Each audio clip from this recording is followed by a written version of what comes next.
नमस्कार, स्वागत है आपका देश न्यूज में और आप देख रहे हैं हमारा खास कार्यक्रम प्रेस वार्ता। प्रेस वार्ता में हम जानेंगे अलग अलग राज्यों के बारे में, अलग अलग राज्यों में क्या कुछ खास चल रहा है, कौन सी खबरें सुर्खियों में है, कौन सी बड़ी अपडेट्स है, टीवी चैनल्स ने क्या दिखाया है, सोशल मीडिया पर क्या छपा है और अखबारों में क्या छपा है, सोशल मीडिया पर ऐसी कौन सी चीजें हैं जो ट्रेंड कर रही है। तमाम जानकारी लेंगे हम अलग अलग राज्यों की। और इसी कड़ी में हमारे साथ उत्तराखंड से जुड़ चुके हैं सुंदर बहादुर जी, वहीं हमारे साथ हिमाचल प्रदेश से जुड़ चुकी सुनीता जी और ज्ञानेश वर्मा जी हमारे साथ जुड़ चुके हैं उत्तर प्रदेश से। सबसे पहले सुनीता जी, आपका रुख करना चाहूंगी, आपसे जानना चाहूंगी कि हिमाचल प्रदेश की तमाम बड़ी अपडेट्स क्या हैं। जी दामिनी जी, बिल्कुल। पीएम मोदी से मिले हिमाचल के राज्यपाल शिव प्रताप शुक्ल जी। जी। और उन्होंने हिमाचल में जो प्राकृतिक खेती और नशे के विरुद्ध जो चलाए जा रहे हैं अभियान के बारे में पीएम मोदी को अवगत करवाया। जी। वहीं दामिनी जी, मौसम के बारे में बताना चाहूंगी कि हिमाचल में कई भागों में 3 दिन से 3 दिन बर्फ व बारिश के आसार नजर आ रहे हैं। वहीं सुबह के समय जो कोहरा है उसका अलर्ट कर दिया है। वहीं सुबह के समय जो वाहन चलते हैं उनको भी सावधानी से वाहन चलाने की हिदायत दी गई है। वहीं 12, 16 व 17 जनवरी को बारिश व बर्फबारी के जो आसार है वो नजर आ रहे हैं और उसका पूर्व अनुमान लगाया जा रहा है। जी। वहीं दामिनी जी, बताना चाहूंगी कि हिमाचल के लाहौल में भूकंप आया और भूकंप के जो झटके हैं वो महसूस किए हैं। 2:53 में जो ये झटके हैं ये महसूस किए हैं, लेकिन किसी भी जान माल का कोई किसी तरह का नुकसान नहीं हुआ। जी। वहीं दामिनी जी, बताना चाहूंगी कि हिमाचल में जो कृष्णा लैब में जो टेस्ट होते थे और एक्सरे होते थे वो बंद कर दिए गए हैं। आज तीसरा दिन हो चुका है बंद हुए हुए। सरकार की तरफ से पिछले 6 महीने से जो पैसा है वो नहीं दिया गया है और 56 करोड़ का जो पैसा है इतना पैसा दिया जाना था, इसलिए जो कंपनी की तरफ से बंद कर दिया गया है। जी। कंपनी ने कहा है कि जब पहले पैसा दिया जाएगा उसके बाद ही जो लैब है उसको शुरू किया जाएगा। और जो मरीज है वो काफी ज्यादा परेशान है और जो प्राइवेट लैब की तरफ रुख करने के लिए मजबूर है। जी। वहीं दामिनी जी, मैं बताना चाहूंगी कि हिमाचल के ऊना के सुंदरनगर में महादेव प्रभु के मंदिर में एक जो राम का है भव्य मंदिर बन रहा है। लगभग 25 वर्षों से वो जो मंदिर है वो बन रहा है जी। और हर पत्थर पर श्री राम का जो नाम है वो उकेरा जा रहा है। लगभग 25 वर्ष हो चुके हैं इस मंदिर को बनाने में। वहीं दामिनी जी, फोरलेन कंपनी का जो इंजीनियर है वो 50,000 की रिश्वत लेते हुए पकड़ा गया।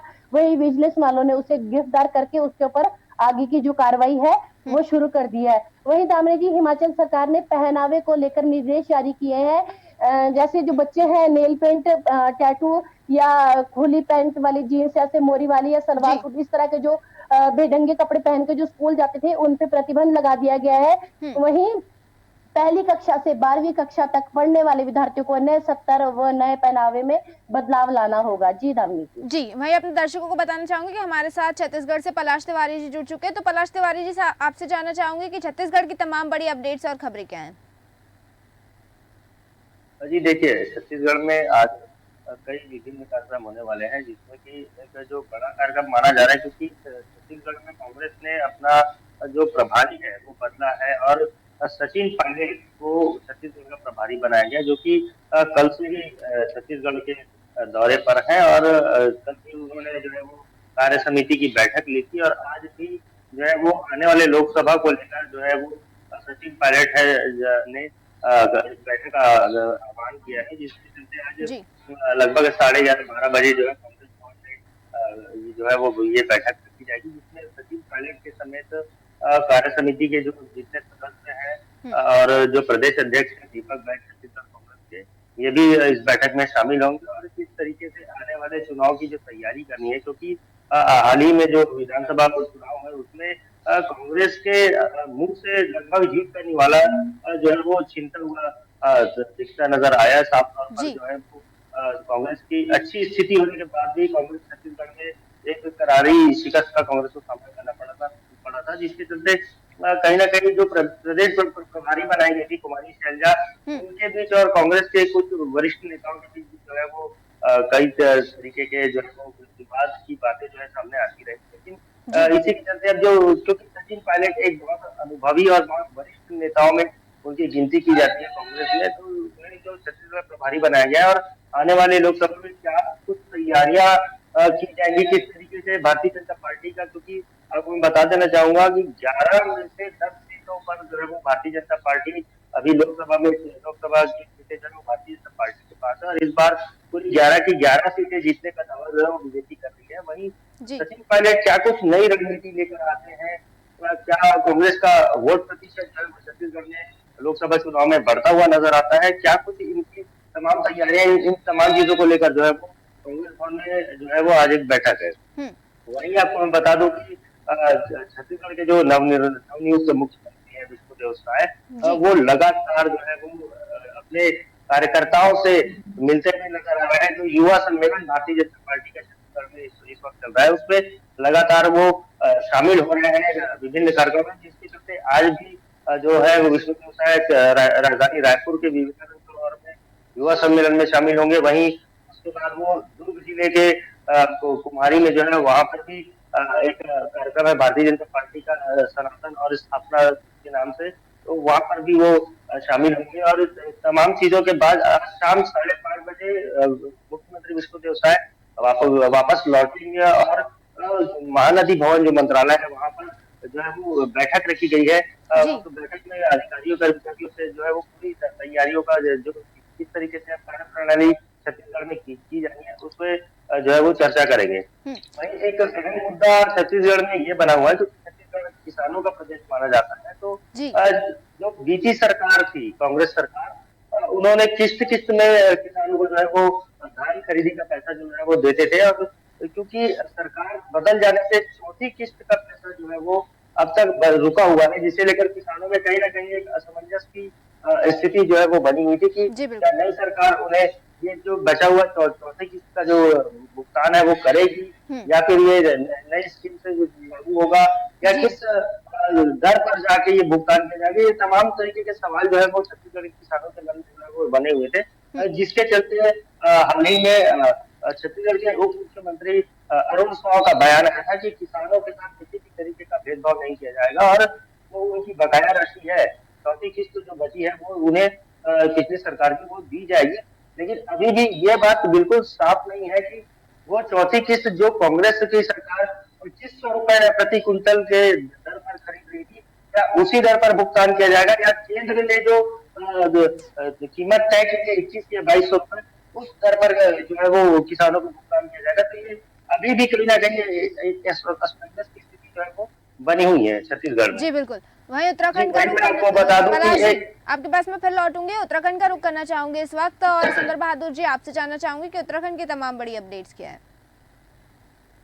सबसे पहले उत्तराखंड से की खबर है, जहाँ की शाम की पहली कैबिनेट बैठक मुख्यमंत्री पुष्कर सिंह धामी की अध्यक्षता में प्रस्तावित हुई है कल, और जिसमें निर्णय लिए गए हैं बहुत सारे की शिक्षा विभाग से निर्णय लिए गए महाविद्यालयों में 25 पदों पर आउटसोर्स के माध्यम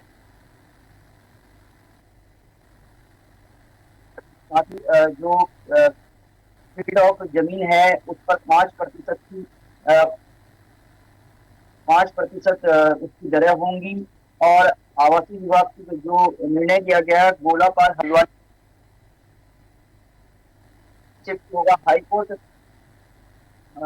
को शिफ्ट किया जाएगा। पर्यटन विभाग में जो ओम की ओम चिन्ह है उसको एक विशेष समिति द्वारा वहां पर लाया जाएगा, और साथ ही बिजली विभाग की वन टाइम सपोर्टिंग जो स्कीम है उसको कहीं ना कहीं आगे मंजूरी दी गई है, और विधानसभा सत्र बहुत जल्द जो चालू होगा उसका निर्णय जो मुख्यमंत्री है उनके द्वारा लिया जाएगा।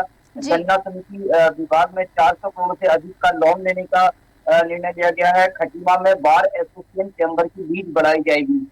ये सारे जो लिए गए हैं। साथ ही नैनीताल हाईकोर्ट, जो कि खबर चंपावत से, नैनीताल हाईकोर्ट के आदेशानुसार एनएच पर जो भी अतिक्रमण हुए हैं हाईवे पर उनको हटाने का कार्य पीडब्ल्यूडी विभाग ने पुलिस प्रशासन के साथ मिलकर उसको हटाने का कार्य किया गया, जिससे लोगों में खासा नाराजगी को देखने को मिला है।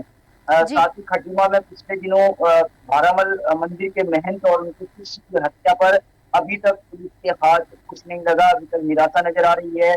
इसका लगातार प्रयास किया जा रहा है। कई सारी टीमें पुलिस ने गठित की हैं, जो कि यूपी से लगे हुए बॉर्डरों में भी कई सारी पुलिस द्वारा अपनी टीमें गठित कर जो हत्यारे हैं उनको ढूंढने का प्रयास किया जा रहा है।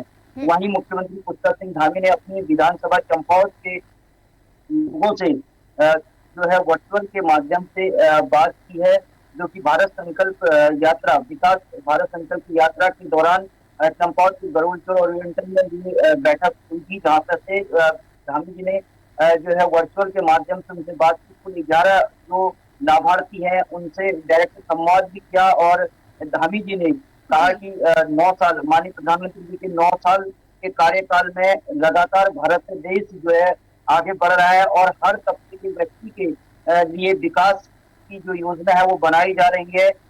और 2047 तक भारत पूरे देश का सबसे बड़ा देश होगा और विकसित देश होगा, इस पर कार्य किया जा रहा है और कहीं ना कहीं देश आगे बढ़ रहा है। इसी प्रकार बात करें राजनीति की, तो अब कांग्रेस के हाथ से जमीन खिसकने के साथ साथ उत्तराखंड में दीवारें भी खिसकती नजर आ रही हैं, क्योंकि जो बीजेपी सरकार है, बीजेपी के लोग हैं, वो लगातार दीवारों में प्रचार प्रसार के लिए रंगाई पुताई का कार्य करने लगे हैं। जैसे कि अधिकतम देखने को मिल रहा है कि भाजपा इस बार 400 पार लोगों के जो नारे हैं उसको लगाया जा रहा है, लेकिन अभी तक कांग्रेस का कहीं ना कहीं कोई हुई नजर आ रही है। कांग्रेस के अभी कुछ भी ऐसी एक्टिविटी नहीं है कि जो प्रचार प्रसार में अपने कदम बढ़ा रहे हों। हालांकि जो यहाँ के प्रभारी बनाई गई कुमारी शैलजा जी, वो 15 जनवरी को राजधानी देहरादून में उनका एक कार्यक्रम तय किया गया है, जिसमें वो मात्र 3 घंटे के लिए कार्यकर्ताओं से मिलेंगे। 1 बजे से कार्यक्रम प्रारंभ होगा और 4 बजे तक वो कार्यकर्ताओं से मिलेंगे। ये एक विशेष को रखा गया है। इसी के साथ मौसम का हाल बताया तो मौसम विभाग इस समय काफी ठंड है क्षेत्र में। मैंने पहले ही बताया कि पहाड़ी क्षेत्रों में पाला गिरने की वजह से सड़कों में चलने में काफी दिक्कतें हो रही है वाहन को। वहीं उत्तराखंड पुलिस की खबर है कि पुलिस ने अब सोशल मीडिया पर पुलिस कर्मियों के ऊपर बैन लगा दिया है कि सोशल मीडिया पर अपनी ड्रेस के साथ या किसी भी प्रकार का वीडियो, किसी भी प्रकार का पोस्ट आप नहीं डालेंगे, जिससे कि पुलिस की जो प्राइवेसी है वो कहीं ना कहीं बाहर होती है। तो इस पर भी प्रतिबंध लगा दिया गया है। जी सुंदर बहादुर जी, वहीं अब मैं उत्तर प्रदेश का रुख करना चाहूंगी और ज्ञानेश जी आपसे जानना चाहूंगी कि उत्तर प्रदेश की तमाम बड़ी अपडेट्स और खबरें क्या हैं। दामिनी, सबसे पहले हम बात करेंगे उत्तर प्रदेश में जमीनों को लेकर, जो मुख्यमंत्री योगी आदित्यनाथ ने सख्त निर्देश दिए हैं कि कोई भी डीएम और एसडीएम के चक्कर और एडीएम के चक्कर कोई जो गरीब पीड़ित है वो नहीं।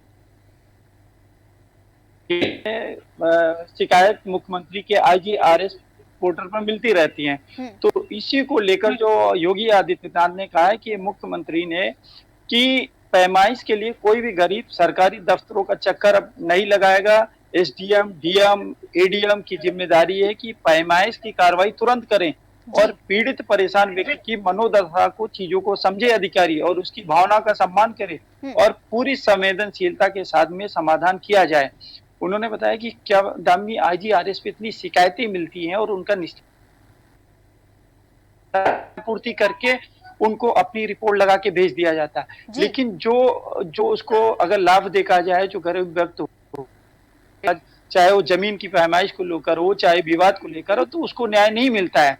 तो इसी को लेकर गुरुवार को जो है कल अपने आवास पर प्रशासनिक अधिकारियों के साथ में उन्होंने मीटिंग की है और उसके लिए उन्होंने कहा कि यूपी सरकार की जो सभी कल्याणकारी प्रयासों के मूल में जो आम आदमी को संतुष्टि है और प्रदेश की जो उन्नति है वो शासन प्रशासन से जुड़े सभी अधिकारियों कार्मिकों को इसे समझना चाहिए। शासन में जो भी तैनात वरिष्ठ अधिकारी हो या फिर नियुक्त अधिकारी हो, हर किसी को यह जिम्मेदारी है कि IGRS पर प्राप्त आवेदनों को प्राथमिकता के साथ त्वरित निस्तारण किया जाए, जिसमें किसी प्रकार की कोई शिथिलता, लापरवाही, देरी से स्वीकार नहीं की जाएगी। मुख्यमंत्री लगातार सख्त है इस मामलों में और इन्होंने यह भी निर्देश दिए कि IGRS में मिलने वाले आवेदनों या CM हेल्पलाइन अथवा थाना, तहसील, विकास खंड में पहुंचने वाले शिकायतकर्ता सबकी सुनवाई की जाए, पूरी संवेदनशीलता के साथ में समाधान किया जाए। जो शिकायत करता है उसकी संतुष्टि और उसका फीडबैक ही अधिकारियों के प्रदर्शन का मानक होगा। सुनवाई को शीर्ष प्राथमिकता देते हुए आम जन की समस्याओं का समाधान सुनिश्चित कराएं। इस तरीके के योगी आदित्यनाथ ने आदेश दिया है। थाना दिवस और तहसील दिवस को भी और प्रभावी बनाया जाए। जो है ऐसे अधिकारी को सचेत करते रहते हैं दामिनी, लेकिन कहीं ना कहीं क्या है, नीचे स्तर पर पूरी तरीके से जो अधिकारी हैं मामलों को संज्ञान नहीं लेते। और मैं बता दूं, कभी कभी तो हम लोग ऑफिस में बैठते हैं तो ये होता है कि IGRS की लिस्ट आ गई, इसको ऐसे कंप्लीट करके भेज दो। जो निस्तारण होता है कि जाके मुआयना करिए और उसका जो है रास्ता निकालिए और उसका पूरी तरीके से संपूर्ण समाधान होना चाहिए, लेकिन ऐसा होता नहीं है। हालांकि जी। इसी को लेकर कल मुख्यमंत्री योगी आदित्यनाथ ने अपने आवास पर सख्त आदेश दिए अधिकारियों को कि कहा कि देखिए कहीं न कहीं जो आईजीआरएस की शिकायतें, सीएम हेल्पलाइन की शिकायतें, अगर वो संवेदनशील विभागों ने अच्छा कार्य किया है, ऐसे विभागों को जिलाधिकारियों, पुलिस कप्तानों, थानों और तहसीलों से प्रेरणा लेनी चाहिए जो अच्छे काम कर रहे हैं। संतोषजनक प्रदर्शन जी ज्ञानेश जी। जरूरत है। जनता से सीधा जुड़ाव रखने वाले विभाग के जो फील्ड अधिकारी हैं, हर दिन न्यूनतम 1 घंटा सुनवाई के लिए क्या होता है दामिनी की जो पीड़ित होता है वो जब अधिकारी में पहुंचता है तो अधिकारी नहीं होता है, तो इसके लिए योगी आदित्यनाथ ने साफ कह दिया है कि ऐसा है जो भी पीड़ित है कम से कम जो ऑफिस का टाइम है उसमें 1 घंटा निकाले और उसको लेकर अगर वो पूरी तरीके से की बात को सुने और उसका समाधान निकाल ले। क्योंकि आए दिन मैं बता दूं कि यहाँ तक पुलिस कमिश्नर है, चाहे वो सीओ हो, चाहे वो एसओ साहब है, उनके आरोप लगते रहते हैं पर निस्तारण नहीं हो पाता है। तो इसी को लेकर बता दूं राजधानी लखनऊ से एक खबर और है कि वेतन समेत कई मुद्दों को लेकर जो है कल बृहस्पतिवार को डीएवी पीजी कॉलेज के शिक्षक और कर्मचारियों ने कॉलेज जो है वहां के परिसर में प्रदर्शन किया है। उनका कहना है, शिक्षकों ने आरोप लगाया है कि मानव संपदा का पासवर्ड बार बार परिवर्तित किए जाने से कॉलेज की ईमेल आईडी बंद कर देने से समस्याएं हो रही है, क्योंकि उनको बार बार पासवर्ड चेंज करना पड़ता है, बार बार जो मेल आईडी वो बंद हो जाती है। कॉलेज में जो है साफ सफाई का ध्यान नहीं रखा जाता है, जो जी ज्ञानेश जी उसको तोड़वाने से अराजक तत्व दाखिल होते हैं। तो कॉलेज के प्राचार्य प्रोफेसर सुधांशु सिन्हा का कहना है कि उनके खिलाफ पेशबंदी की जा रही है। विभाग के निर्देश पर ही कॉलेज हित में कदम उठाए जा रहे हैं। प्रदर्शन में professor RP Chaturvedi, professor Sudhir Shukla कर्मचारी उपस्थित रहे। तो इसको लेकर जो है कहीं न कहीं ये चाहे बता दूं प्राइमरी के शिक्षक हो और चाहे ये माध्यमिक के शिक्षक हो आए दिन प्रदर्शन किया करते हैं। अब एक खबर हम आपको उत्तर प्रदेश राजधानी से बड़ी है जो बताना चाहेंगे। देखिए जो पावर कारपोरेशन के एमडी हैं डॉक्टर आशीष कुमार गोयल, वो उन्होंने कल समीक्षा बैठक की। जी जी ज्ञानेश जी, वहीं अब मैं सुनीता जी का रुख करना चाहूंगी। ज्ञानेश जी, सुनीता जी का रुख करना चाहूंगी, आपकी आवाज ठीक तरह से नहीं आ पा रही है, तो सुनीता जी आपसे जानना चाहूंगी उत्तराखंड में मौसम का हाल किस तरह से और इसको लेकर प्रशासन की क्या कुछ खास तैयारियां है, किस तरह की गाइडलाइंस जारी की गई है? जी दामिनी जी, जो हिमाचल में जो मौसम है वो कई भागों में 3 दिन जो बारिश का है उसका अलर्ट किया गया है। बारिश और बर्फबारी हो सकती है, 12, 16 व 17 जनवरी को बर्फबारी हो सकती है। वहीं सुबह के समय जो 4 जिलों में अलर्ट किया गया है घने कोहरे का, और वही जो वाहन चालक है उनको सुबह के समय सावधानी से वाहन चलाने की चेतावनी दी गई है। वही दामिनी जी, लोकसभा चुनाव जिस तरह से आने वाले हैं तो लोकसभा चुनाव पर मंथन करेंगे जो दिग्गज नेता है, वही 16 जनवरी को होगी बैठक। कांग्रेस ने पूरी तैयारी कर ली है। वही मुख्यमंत्री सुखविंदर सिंह सुक्खू व प्रदेश अध्यक्ष प्रतिभा सिंह वह चुनाव हारने वाले नेता भी सभी इस बैठक में मौजूद होंगे। वहीं दामिनी जी बताना चाहूंगी कि लोक निर्माण मुख्यमंत्री विक्रमादित्य सिंह ने कहा है कि वो अयोध्या जाएंगे, लेकिन अभी तय नहीं है कि कब जाएंगे, लेकिन वो उन्होंने कहा है कि वो जाएंगे जरूर। वहीं दामिनी जी, क्रिप्टो करेंसी के मामले में 4 करोड़ की जो ठगी है उसके ऊपर बड़ी कार्रवाई हुई है। वही 2 आरोपियों की प्रॉपर्टी को अटैच करने का आरोप भी लगाया है। जी दामिनी जी, वही हिमाचल में जो है कि 7 जिलों में जो बगीचे हैं 2028 तक उनमें आम और अमरूद व अनार के जो पेड़ हैं वो लगेंगे और वो फलों से पूरे लदक होंगे। वहीं दामिनी जी, अब जो हिमाचल में जैसे दुधारू पशु है तो उनको घर पर ही इलाज मिलेगा, और जो मोबाइल वैनिटी है वो घर घर जाकर जो पशुओं को इलाज करेगी। 44 वैनिटी का इंतजाम किया था और 44 वैनिटी पहुंच चुकी है। अब जो दुधारू पशु है उनको घर पर ही जो है वो इलाज मिलेगा। जी छत्तीसगढ़ का रुख करना चाहूंगी। पलाश जी, आपसे जानना चाहूंगी छत्तीसगढ़ में मौसम का हाल किस तरह से, क्योंकि जिस तरह से पूरे देश भर में ठंड का कहर जारी है, कई जगहों पर कोहरे का भी अलर्ट है, तो छत्तीसगढ़ के क्या हाल है? जी बिल्कुल, देखिए दामिनी जी, छत्तीसगढ़ में जो मौसम है वो बिल्कुल खुशनुमा है। यहाँ पर धूप खिली हुई है और यहाँ पर किसी भी तरीके की कोई कोहरे या बदली की चेतावनी जो है वो मौसम विभाग के द्वारा नहीं दी गई है। यहाँ मौसम जो है वो सामान्य ही रहने वाला है। जी इस तरीके से मौसम विभाग की जो रिपोर्ट कह रही है।